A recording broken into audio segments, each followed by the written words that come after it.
MLA-യുടെ നേതൃത്വത്തിൽ റോഡ് അറ്റകുറ്റപ്പണിക്കെത്തിയ സംഘത്തെ CPM പ്രവർത്തകർ തടഞ്ഞു. തിരൂർ MLA കുറുക്കോളി മൊയ്തീനെയും സംഘത്തെയുമാണ് തടഞ്ഞത്. റോഡ് അറ്റകുറ്റപ്പണി തടഞ്ഞതോടെ MLA-യും സംഘവും മടങ്ങി. റോഡ് മുടക്കി എന്നോ ഒന്നും പറയണ്ട.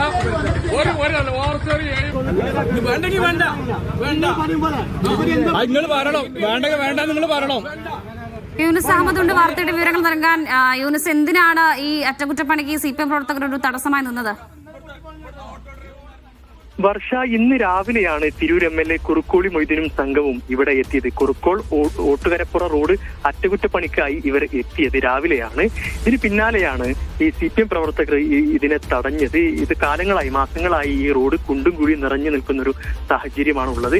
ഇത് നാട്ടുകാരടക്കം വലിയ പ്രതിഷേധവും വലിയ പ്രതിസന്ധിയും നേരിടുന്ന ഒരു സാഹചര്യമുണ്ട്. ഇതിന് പിന്നാലെ ഒരു താൽക്കാലിക സംവിധാനം എന്ന നിലയ്ക്ക് MLA തന്നെ ഇടപെട്ട് താൽക്കാലികമായ കുണ്ടും കുഴി അടക്കാനുള്ള ഒരു തീരുമാനത്തിലായിരുന്നു. അതിനുവേണ്ടിയായിരുന്നു രാവിലെ തന്നെ MLA-യും സംഘവും തൊഴിലാളികളടക്കം എത്തിയത്.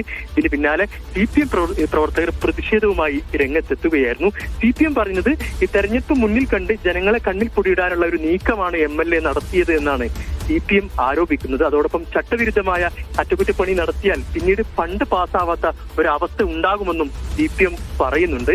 ഏതായാലും MLA-യുടെ ഒരു പ്രതികരണം എന്നുള്ളത് ജനുവരിയിൽ റോഡ് റബ്ബറൈസ് ചെയ്യാനിരിക്കെ നാട്ടുകാരുടെ ഒരു ആവശ്യത്തെ തുടർന്നാണ് താൻ ഇങ്ങനെ ഒരു താൽക്കാലിക സംവിധാനം ഉണ്ടാക്കിയതാണ് MLA പറയുന്നത്. ഇത് ജില്ലാ പഞ്ചായത്തിന്റെ കീഴിൽ വരുന്ന റോഡാണ്. 2.5 കോടി രൂപ ഇതിനായി അനുവദിച്ചിട്ടുമുണ്ട്. പക്ഷേ ഇത് എസ്റ്റിമേറ്റ് ചെയ്യാത്തത് കാരണം ഇത് തുക ലഭിക്കാത്തൊരു സാഹചര്യമുണ്ട്. അതുകൊണ്ട് ജനങ്ങൾ വലിയ പ്രയാസം നേരിടുന്ന സമയത്ത് താൻ താൽക്കാലികമായി ഒരു സംവിധാനം ഉണ്ടാക്കിയതാണ് എന്നാണ് MLA പറയുന്നത്. ഇതിപ്പോൾ വലിയ പ്രതിഷേധം CPM പ്രവർത്തകർ അതോടൊപ്പം DYFI പ്രവർത്തകർ ഉയർത്തി. പിന്നീട് പോലീസ് എത്തി അനുനയശ്രമത്തിന് നടത്തിയെങ്കിലും അത് ശ്രമം വിജയം കണ്ടില്ല. പിന്നീട് MLA-ക്കും സംഘത്തിനും തിരിച്ച് മടങ്ങിപ്പോകേണ്ട ഒരു സാഹചര്യവും ഉണ്ടായി. വർഷ.